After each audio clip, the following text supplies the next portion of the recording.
Welcome back to SourceFedNERD. The boys are back. Here's a fill-up. And here's a Sam. Ready for some Star Wars news?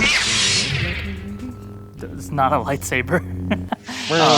Up first, we've actually got two little Star Wars nuggets for all you Nerf herders who may or may not be a little scruffy looking. So a long time ago, but actually just like a couple months ago, there were a bunch of rumors about whether or not everyone's favorite example of how badass things come in small, wrinkly little green packages, Jedi Master Yoda would be appearing in Star Wars Episode 8, The Search for a Good Title. Actually, it might be Fall of Resistance, but we don't know yet. Those rumors have been reignited. Yoda might show up in Episode 8. Now here's the thing. When you look into this story, it basically is just that someone on Reddit went to Star Wars Celebration Europe and overheard one of the caretakers of a Yoda puppet explain that the team that created the original Yoda puppet are actually all busy at work on Episode 8. But when you pair that with the old rumors that Frank Oz, voice of Yoda, has been spotted on the set of Star Wars 8, and just the buzz in general that they're trying to work him in. Especially since they almost worked him into Episode 7 and even had Oz come in for a day and do tons of Yoda voice, though it was ultimately reduced down to a little whispery cameo line. All of that circumstantial evidence adds up, and when you throw in a little dose of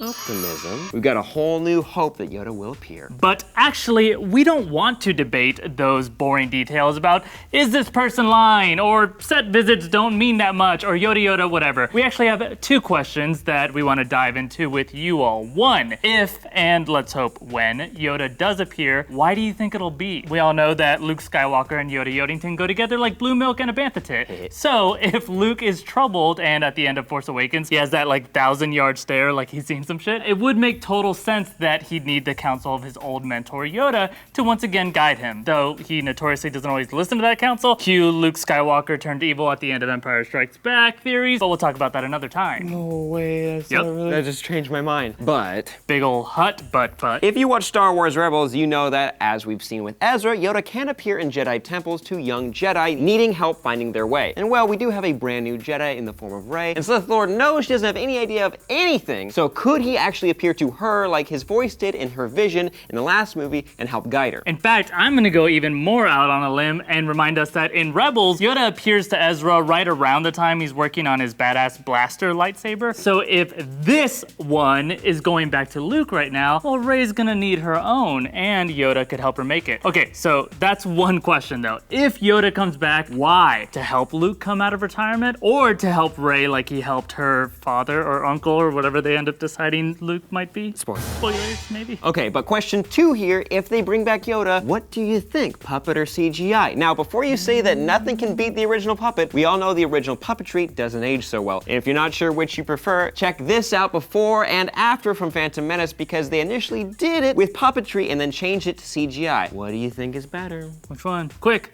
The CG puppet. First one.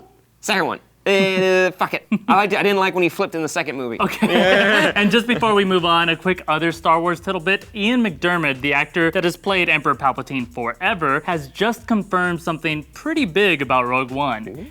He's not gonna be in it, which is news because Vader is gonna be in the movie. And by the way, this is just a quick aside, he's going to be amazing in it. I think we're gonna get the most badass, violent Vader we've ever seen. That also meant that a lot of people thought maybe the whole gang is gonna come back. But if there's no Emperor, then who the hell is this? He's standing next to Imperial guards who normally protect the Emperor, and he's got a black cloak, but no Ian means no Emperor, so who is that? Who is that? Let us know down in the comments below who you think that is. All right, we've got our Star Wars news out of the way. Let's balance it out with a little superhero news. Specifically, the University of York ran a study around Superman's little disguise. How effective would it be to throw on a pair of glasses to hide your identity?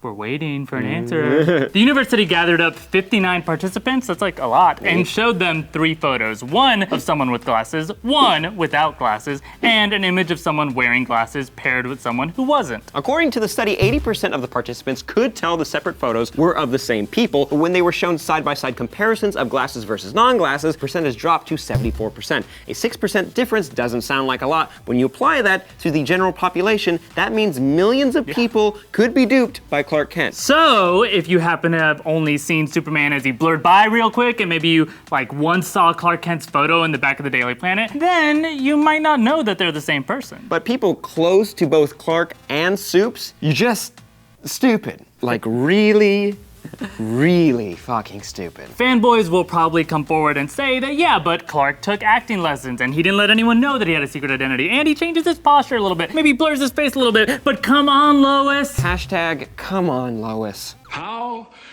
dumb was she? Clark Kent is Superman.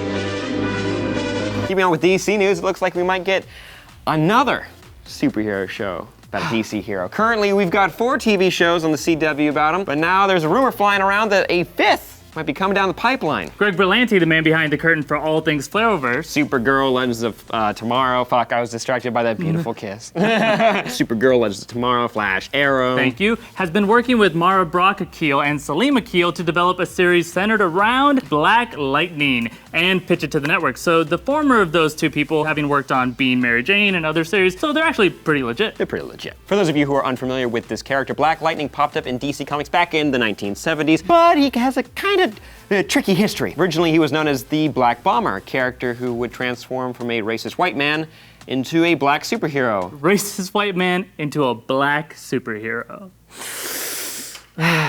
Thankfully, a comic legend, Tony Isabella, helped reestablish the character that we know and love, and DC did their best to just bury the entire Black Bomber incident. Wow, the world used to be a real different place. Yeah. We as fans would love to see Jefferson Pierce star in his own series. If you're not totally sold on this electrical super person, here's the logline for a series. Jefferson Pierce made his choice. He hung up the suit and his secret identity years ago. But with a daughter hell-bent on justice and a star student being recruited by a local gang, he'll be pulled back into the fight as the wanted vigilante and DC legend, Black Lightning.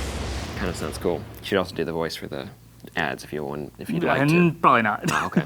Back it up. Former racist. If the show does get picked up by the CW, which kind of seems like overkill at this point. I need my Fridays. Yeah, we need our Fridays. We need our weekends, okay? God. It would be kind of cool to see him introduced in the Justice Society of America and Legends of Tomorrow, and then transition him to his own show. If he does get picked up on another station, let's just hope that they do the character justice, but we want to know what you kids think. What do you want to see in a Black Lightning series? Do you want your weekends gone? Do you want every night of the week to be a superhero show on the CW? Let us know down below. Be sure to like this video, share it with your friends, and subscribe. Hey, you want to go watch Whale Wars on Animal Planet Go? Hell yeah! Check out the link down below for more info, or download the Animal Planet Go app in any of your favorite app stores. This is a Sam. And this is a Philip. And we'll see you guys tomorrow. Bye-bye. Bye-bye. Wait, is that an algebra test today? Shit. I'm getting an F for fucked. Why do Mom and Dad have to fight so much? This is such a waste of time. I could be at home watching Hulu. Why do I hate Matt so much? Oh my god, I'm in love with him.